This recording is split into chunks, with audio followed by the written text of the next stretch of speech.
चलिए अगले क्वेश्चन पे विचार करते हैं।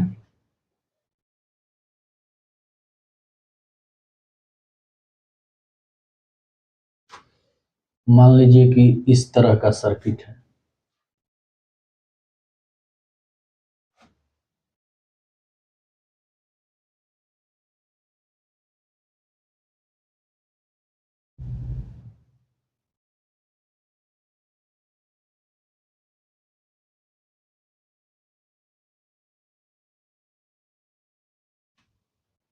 यहाँ एक रेसिस्टर बना लीजिए, फिर यहाँ बना लीजिए, यहाँ बनाइए, यहाँ बना लीजिए,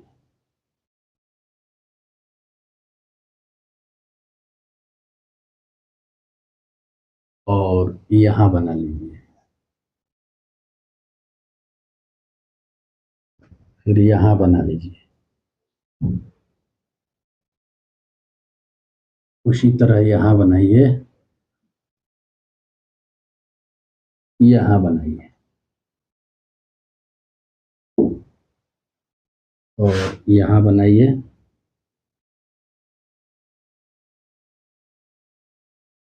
फिर यहाँ बनाइए।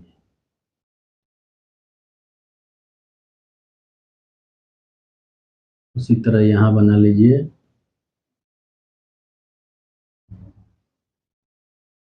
एक रेसिस्टेंस यहाँ बनाइए।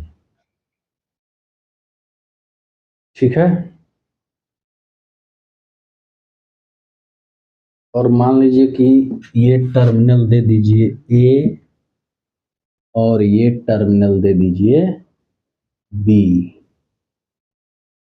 अब ए बी टर्मिनल के एक्रॉस इक्विवेलेंट रेसिस्टेंस हमें ज्ञात करना है।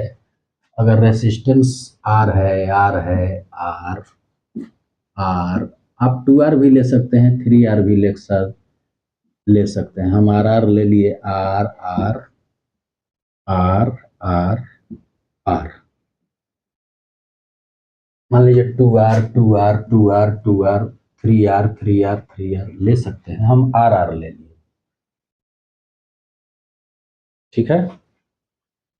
तो अब यहाँ पे देखने वाली बात यह है कि अगर इसमें हम फोल्डिंग सिमेट्री लगाते हैं तो फोल्डिंग सिमेट्री क्या लग पाएगा? फोल्डिंग सिमेट्री टर्मिनल के अबाउट लगता है। तो इसके नीचे मान लीजिए ये टर्मिनल है, तो ठीक ऐसा फिगर नहीं है, वैसा फिगर नहीं है, तो इसमें जो होगा वो क्या होगा? फोल्डिंग सिमेट्री नहीं लगेगा। तो लगेगा कौन? Mirror symmetry. तो मिरर सिमेट्री ऐसे लगाते हैं।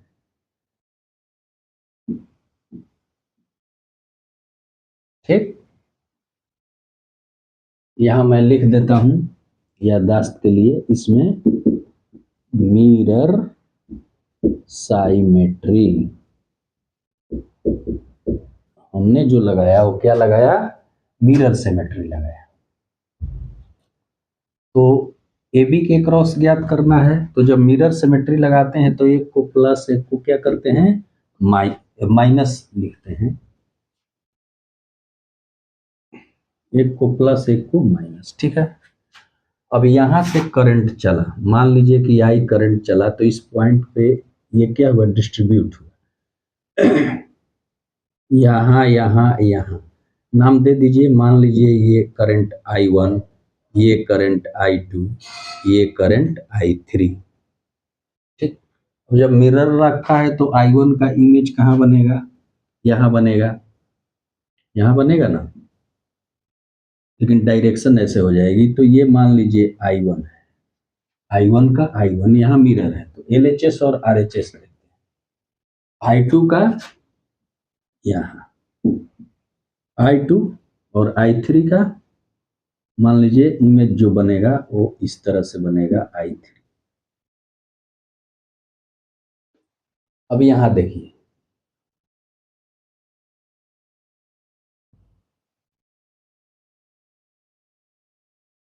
हमने लगाया है मिरर सिमेट्री। ठीक।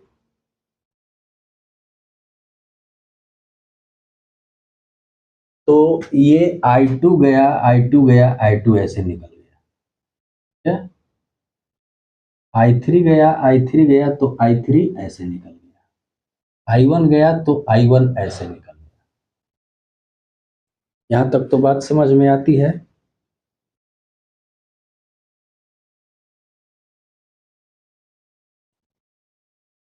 तो कहने का मतलब है कि I2 गया और यहां निकल गया, ठीक है। I2 गया और यहां निकल गया, मतलब इसमें वो पास नहीं किया। इसका मतलब कि इसमें करंट जो है वो क्या हुआ, नहीं गया। I2 गया ऐसे निकल गया, I2 का इमेज जो बना वो I2 के जगह बना। अच्छा हाँ, ये इमेज मैं गलत बना दिया हूँ, जैसे मिरर में देखने पे ये इमेज नहीं ना बनेगा। मान लीजिए I1 का ये I1 इमेज हुआ और I2 का इमेज यहाँ बनेगा, यहाँ बनेगा, यहाँ बनेगा। I2 का इमेज यहाँ बनेगा, यहाँ थोड़े बनेगा। मिरर सिमेट्री है, LHS RHS। जैसे ऐसे देखेंगे तो मिरर में उसका फिगर ऐसे आएगा, ऐसे नहीं आएगा, मिस्टेक हो गई। तो देखिए I2 ऐसे गया और I2 ऐसे निकल रहा है। इसका मतलब क्या है कि I2 जो करंट है इसमें पास नहीं किया, यहां से ऐसे नहीं गया, ठीक है, या ऐसे नहीं गया।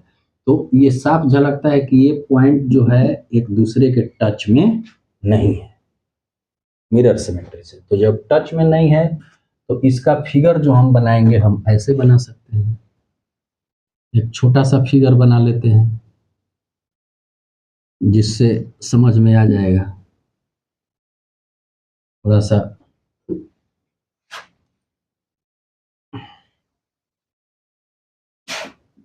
इस तरह, इस तरह, और ये इस तरह, ये इस तरह टच में नहीं हुआ इसलिए कि I2 गया यहां से निकल गया, ठीक है। तो अब मान लीजिए कि यहाँ आप रेसिस्टर बना ही दीजिए, यहाँ भी बना दीजिए, यहाँ भी बना दीजिए, और यहाँ भी बना दीजिए, ठीक। इसमें जहाँ जहाँ रेसिस्टर बनाया हुआ है बना लीजिए, यहाँ भी बना दीजिए, यहाँ भी बना लीजिए, यहाँ,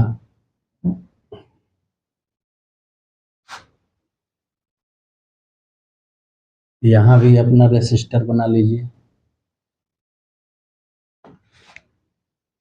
यहाँ भी बना लीजिए, यहाँ भी बना लीजिए,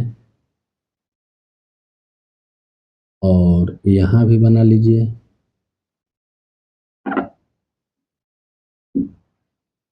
और यहाँ भी बना लीजिए।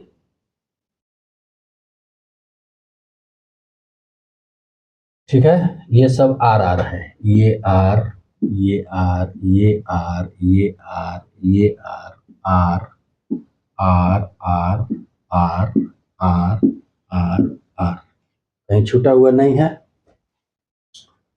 और जो हमें टर्मिनल दे रखा है ये टर्मिनल ए और ये टर्मिनल बी।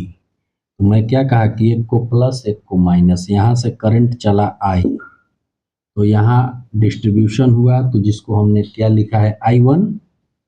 तो I1 ये वाली करंट मान लीजिए यहाँ लिख दीजिए फाइल की दृष्टि से I2, और ये वाली करंट ऐसे आया तो ये आपका है I3, ठीक। अब हम मिरर सिमेट्री बनाए थे तो इसका मतलब कि इसका इमेज यहाँ, यहाँ, यहाँ,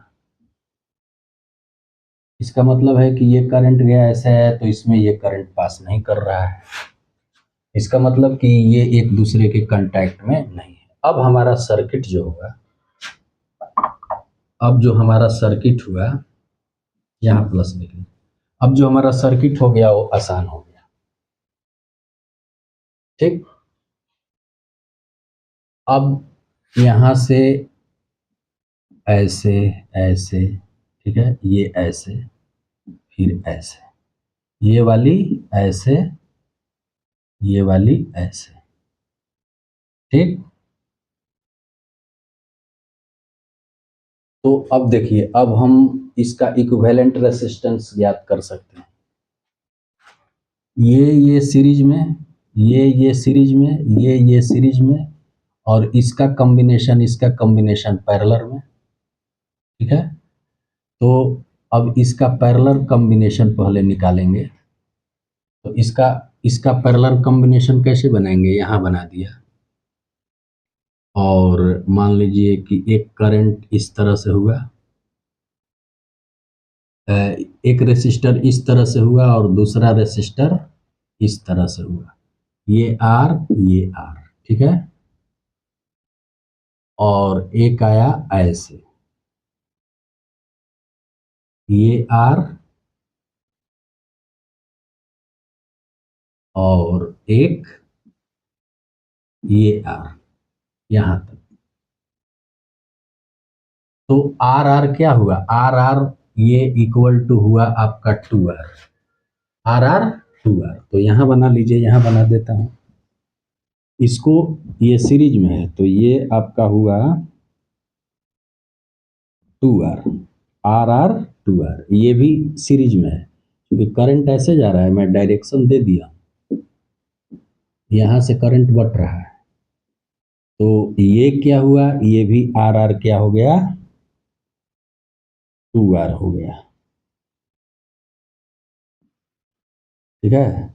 अब यहाँ कहीं जाके मिल रहा है तो 2R फिर पैरेलल में हो गया, तो यानी कि पैरेलल में हो गया, तो जब पैरेलल वाला इसका इक्विवेलेंट निकालेंगे तो क्या लिखेंगे, दोनों समान, दोनों का रेसिस्टेंस समान है तो सीधे लिख देंगे 2R/2, जैसा कि मैं पहले बताया हूँ। कट के इसका रेसिस्टेंस क्या हो गया, R, तो इतना का रेसिस्टेंस R हो गया। तो देखिए, अब ऊपर वाला जब हम काउंट करेंगे, ऊपर वाला, तो ऊपर वाले का फिगर कैसे बनाएंगे, थोड़ा सा जगह चाहिए, मैं सोचता हूँ कि आप लोग को अच्छे से समझा दूं।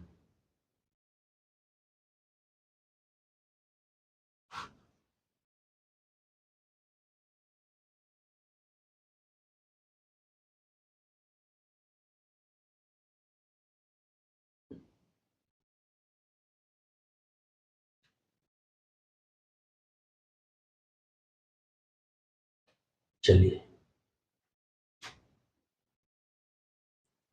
ऊपर वाला ये आर, और इसका इक्विवेलेंट मैं निकाल लिया हूँ आर, तो इसका इक्विवेलेंट यहाँ रख दिया आर, फिर ये आर, फिर ये आर, तो ये सीरीज में हो गए R R R R R, मतलब कि इसको हम लिख सकते हैं 5R, ऊपर वाले का इक्विवेलेंट 5R। अब नीचे वाले का निकाल लेते हैं, तो नीचे वाले का देखिए, ये आर आर सीरीज में, ये आर आर सीरीज में, और दोनों एक दूसरे के पैरेलल हैं, मतलब कि नीचे वाले का फिगर ऐसे बना दीजिए,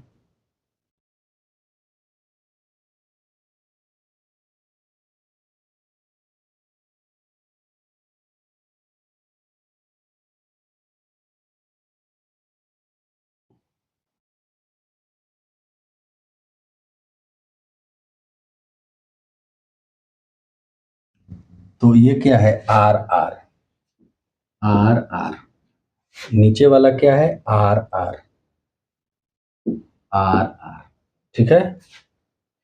नीचे वाला यहाँ से, तो यहाँ से करंट जो है वो डिस्ट्रीब्यूट हो रहा है, देख रहे हैं ना, यहाँ से करंट डिस्ट्रीब्यूट हो रहा है, जैसा कि मैंने मान दे रखा है I2 I3, तो इसको आप रख सकते हैं करंट I2, इसको रख सकते हैं I3, तो ये आर आर सीरीज में है तो इसका इक्विवेलेंट क्या हो गया, 2R, ठीक है।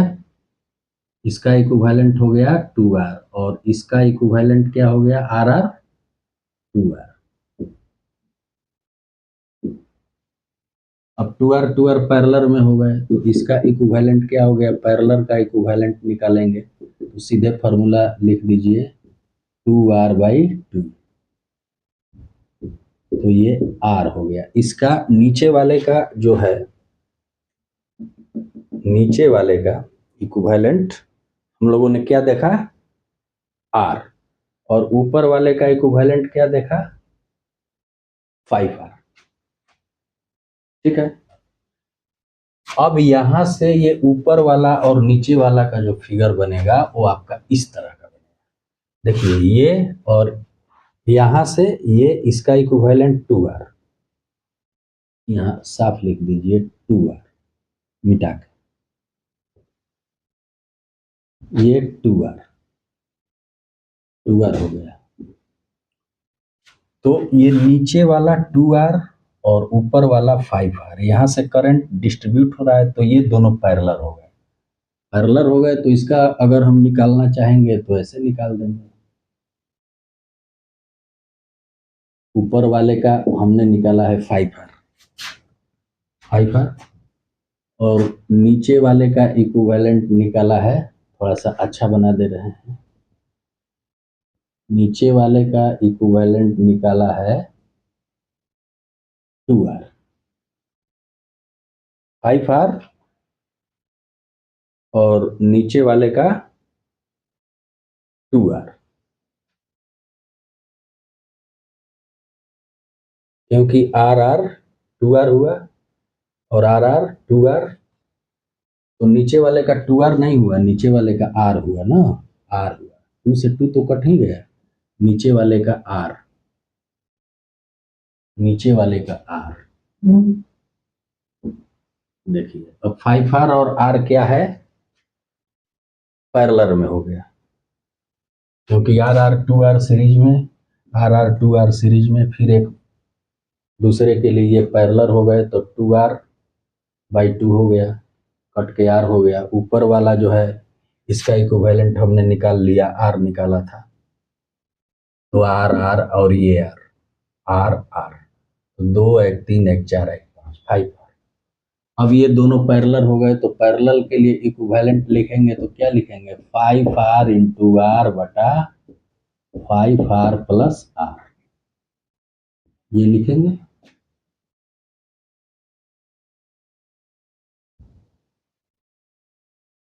ये लिखेंगे ये, तो अगर इसको हम हल करेंगे तो 5r into r, 5r square by 5r और r, 6r, r से एक r कट गया, तो 5/6r, यही इक्विवेलेंट रेसिस्टेंस है। इसका इक्विवेलेंट रेसिस्टेंस हम लोगों ने क्या ज्ञात किया, R equivalent equal to 5/6r total का। तो आशा करता हूं कि इसको हम लोग समझ गए। देखिए इसमें साइमेट्री रूल नहीं लगेगा, साइमेट्री रूल टर्मिनल के अबाउट लगता है, तो अगर हम साइमेट्री रूल लगाते हैं तो ऐसा इमेज नीचे होना चाहिए, जो कि नहीं है, इसलिए हम मिरर साइमेट्री लगा दिए। ये फोल्डिंग साइमेट्री, साइमेट्री रूल कह रहे हैं, साइमेट्री रूल तो लगेगा ही, लेकिन इसमें फोल्डिंग सिमेट्री नहीं लगेगा, मिरर सिमेट्री लगेगा। क्योंकि जब फोल्डिंग सिमेट्री लगाएंगे तो टर्मिनल के अबाउट हो जाएगा, तो टर्मिनल के अबाउट यहाँ से सिमेट्री करेंगे तो इसका इमेज ठीक इस साइड इसके बाद नहीं बन रहा है, तो इसलिए हम लोग इसमें फोल्डिंग सिमेट्री नहीं लगाएंगे, लगाएंगे तो मिरर सिमेट्री। यहाँ से मिरर रख दिया। अब ये यहाँ से मान लीजिए कि I करंट गया, I, तो यहाँ डिस्ट्रीब्यूट हुआ I1, I2, I3। अब I1 का इमेज यहाँ सिमेट्रिकल यहाँ बना, I2 का I1 का कहाँ बना, यहाँ बना, और I2 का यहाँ बना, और I3 का यहाँ बना। तो इस तरह से हम लोगों ने देखा कि जब I2 करंट गया और यहाँ से निकल गया, इसका मतलब इसमें करंट नहीं गया, तो ये टच में नहीं है, टच में नहीं है तो इसको हट के बना दिया, हट के बना दिया। तो अब ये हम लोगों ने देखा कि ये सीरीज में है, ये सीरीज में है, तो R 2R, तो अब 2R पैरेलल हो गए, तो 2R पैरेलल हो गए, तो इसका इक्विवेलेंट R हो गया, तो ये R, ये पूरा R, ये सीरीज में है तो 5R हो गया। उसी तरह से इसकी बात करते हैं, तो देखिए यहाँ से करंट का डिस्ट्रीब्यूशन हो रहा है, तो ये जो नीचे वाला है वो सीरीज में है आर आर टू आर, और ऊपर वाला भी आर आर टू आर। अब ये टू आर पैरेलल हो जाएंगे, तो इसका इक्विवेलेंट क्या हो जाएगा, आर। तो अब ये आर और ये 5 है, एक दूसरे से पैरेलल में हो गए। तो जब पैरेलल में हो गए तो पैरेलल वाला जो है वो नियम लगा दिया और इक्विवेलेंट पैरेलल को निकाल दिया। ठीक है, अब थोड़ा सा एक अगले वीडियो पे अगले फिगर पे विचार करते हैं। तो इससे हम लोगों ने देखा कि मिरर कहाँ लगेगा और साइमेट्री कहाँ लगेगा। तो इसमें मिरर लगा, LHS जैसा फिगर RHS। अगर ये फोल्डिंग सिमेट्री लगाते तो नहीं होता, क्योंकि फोल्डिंग जो लगता है वो टर्मिनल के अबाउट लगता है, और उसके नीचे ठीक वैसा ही इमेज होना चाहिए, जो कि नहीं था, इसलिए इसमें मिरर सिमेट्री लगाना पड़ा।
चलिए, एक बहुत ही बेहतरीन जो है हम लोग सर्किट का निकालेंगे।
फिगर बना रहे हैं।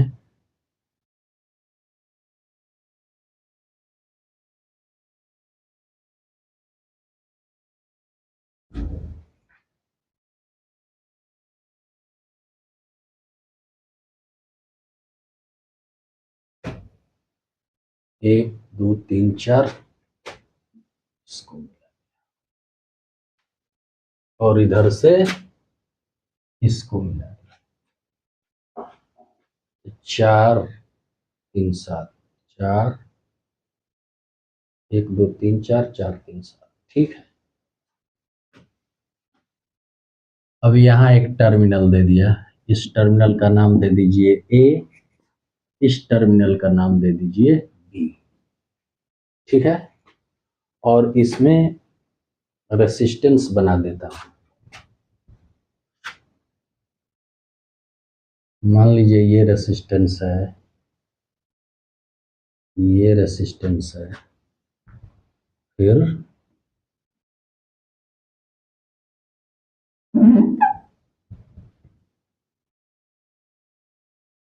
ये रेसिस्टेंस है, फिर यहाँ बना लीजिए, ये रेसिस्टेंस है, फिर आप यहाँ बना लीजिए, ये रेसिस्टेंस है, फिर इसमें बना लीजिए, ये रेसिस्टेंस है, फिर इसमें बना लीजिए, ये रेसिस्टेंस,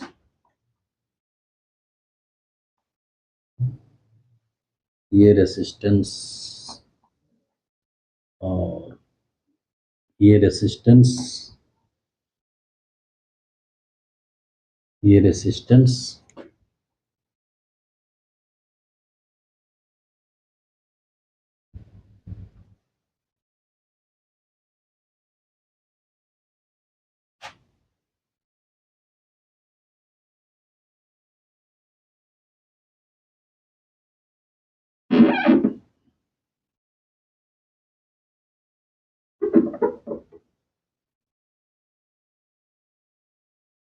ये रेसिस्टेंस हो गया,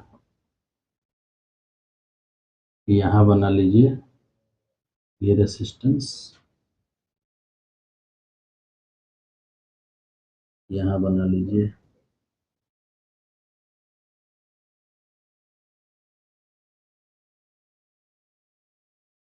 ये रेसिस्टेंस, ये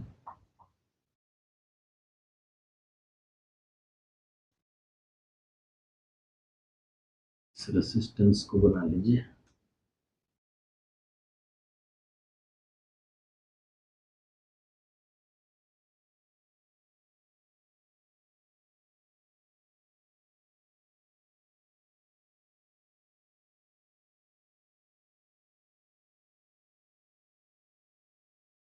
तो ये रेसिस्टेंस हो गया, ठीक है। अब इस रेसिस्टेंस को मान लीजिए कि ये भी आर है, ये भी R, R R R R R R R R R R R R R R R R R R हो गया। अब तो कहीं छूटा नहीं है।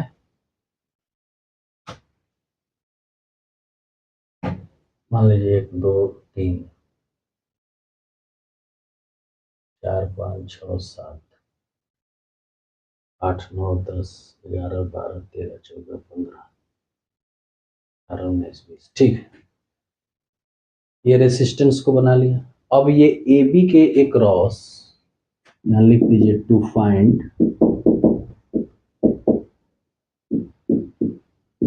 इक्विवेलेंट रेसिस्टेंस अक्रॉस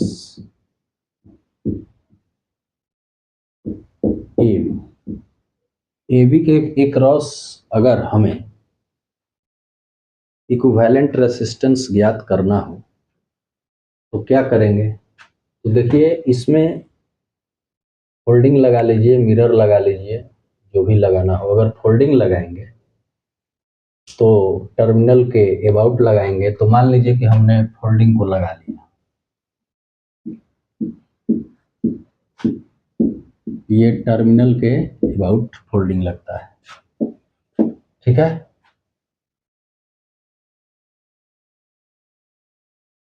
तो ये यहाँ ए लिख दीजिए और इसको थोड़ा नजदीक लिख दीजिए बी, ठीक है। अब कहने का मतलब है कि यहाँ पोटेंशियल दे दीजिए एक सेम पोटेंशियल एज्यूम कीजिए एक्स एक्स वाई वाई, यहाँ लिख दीजिए जेड, यहाँ जेड। ठीक,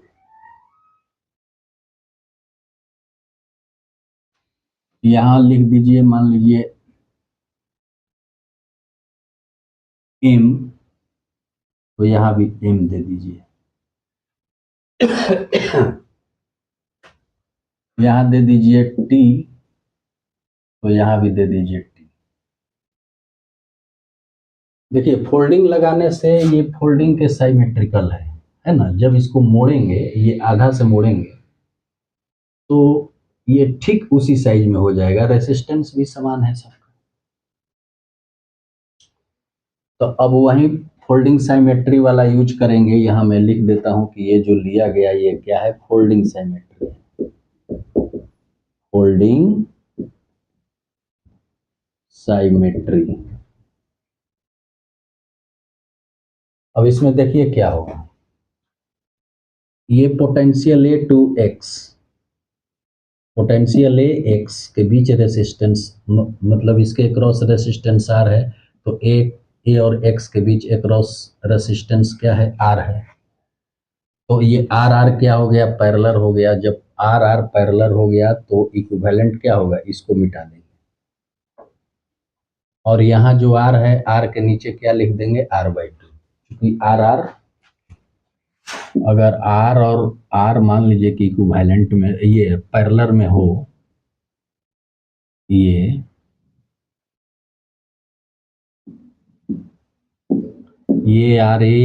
आर पैरेलल में हो, तो क्या लिखते हैं, आर इंटू आर बटा आर प्लस आर कट के क्या आ जाएगा, R square by two R. R से एक आर कट गया तो आर बाई टू, वहीं इक्विवेलेंट हमने आर बाई टू। अब चलिए इसका देखते हैं, X potential Y potential, X potential Y potential, ठीक है। आर आर तो ये पैरेलल में हो गए, तो इसको हमने मिटा दिया और यहाँ क्या लिख दिया, आर बाई टू। अच्छा एक चीज है, यहाँ भी नाम दे दीजिए, इस पॉइंट का भी नाम देना जरूरी है। तो यहाँ आप दे दीजिए ओ और यहाँ दे दीजिए क्यू। ठीक, अब चलिए पोटेंशियल एक्स पोटेंशियल ओ, तो अब इसमें देखिए कि पोटेंशियल एक्स पोटेंशियल ओ, तो ये दोनों क्या हो गए, पैरेलल में हो गए। तो आर आर समान रेसिस्टेंस है, तो इसका इक्विवेलेंट यहाँ आर बाई टू, क्योंकि पैरेलल में है ना, सेम पोटेंशियल के कारण। अब चलिए Y Z potential, Y potential potential Z, तो वाई जेड वाला देखिए कहाँ है,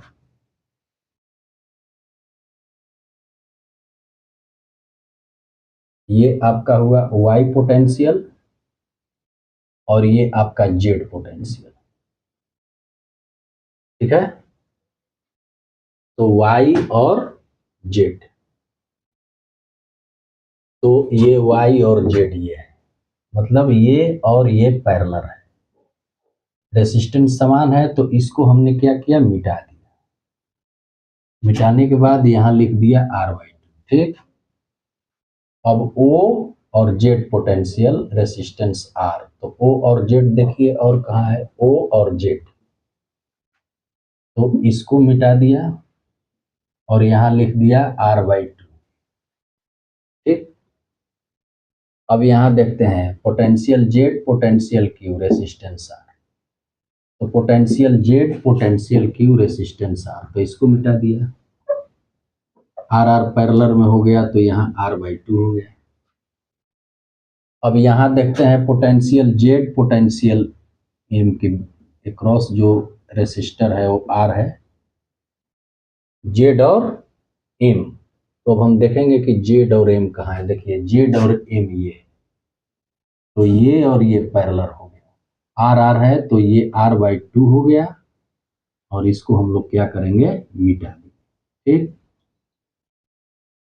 अब यहाँ पोटेंशियल एम है, यहाँ पोटेंशियल टी है, ठीक। तो अब एम यहाँ है, टी यहाँ है, तो ये और ये पैरेलल हो गया, रेसिस्टेंस समान है, तो आर आर पैरेलल है, तो इसको मिटा देंगे तो क्या लिखेंगे, आर बाई टू। तो यहाँ हम लिखेंगे आर बाई टू, ठीक।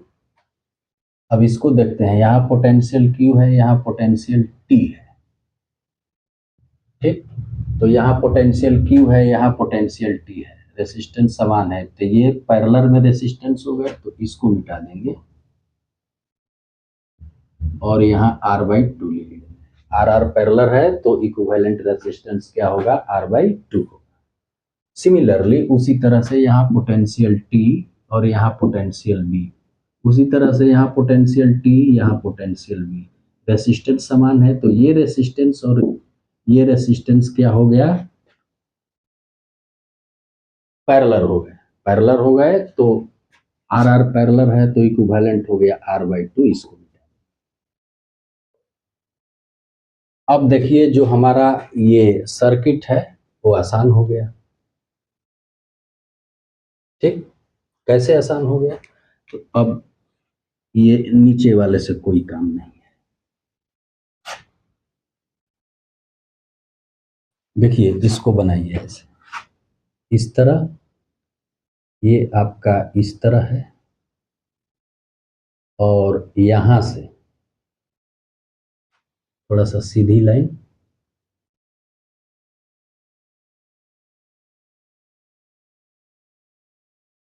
यहां से ऐसे बना लीजिए, ये सीरीज में है, तो आर बाई टू और आर बाई टू मिल के क्या हो गया, आर हो गया, जोड़ देंगे आर बाई टू जोड़ आर बाई टू, ठीक है। और यहीं से कट रहा है ये वाला, आर बाई टू और आर बाई टू भी सीरीज में है, तो ये क्या हो गया, आर बाई टू और आर बाई टू क्या हो गया, आर हो गया, ठीक। यहाँ ये पॉइंट है, तो यहाँ इसको मिला दिया,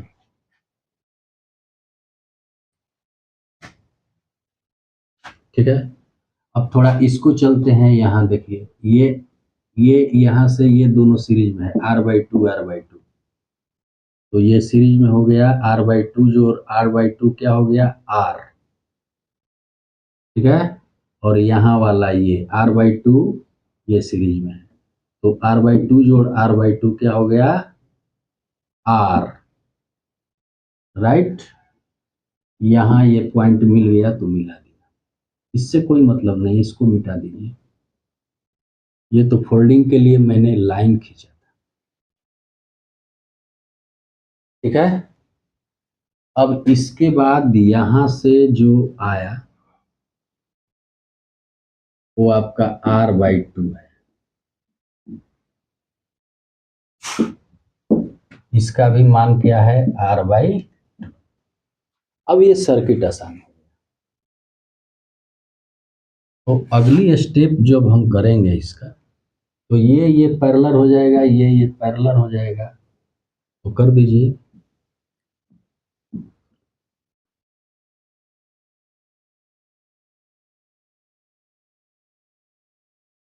ये तो आर बाई टू है और इसका इक्विवेलेंट पैरेलल है, पैरेलल का इक्विवेलेंट क्या होगा, आर आर समान है, तो क्या लिखते हैं, आर बाई टू, या गणना करना चाहेंगे तो आर इंटू आर बटा R plus R, R equivalent parallel में है, तो ये आपका हो गया R square by two R, R से एक आर कट गया, आर बाई टू जो कि बचा, या आर बाई एन सीधे फॉर्मूला है, अगर रेसिस्टेंस समान हो और पैरेलल हो तो जो लगा लीजिए।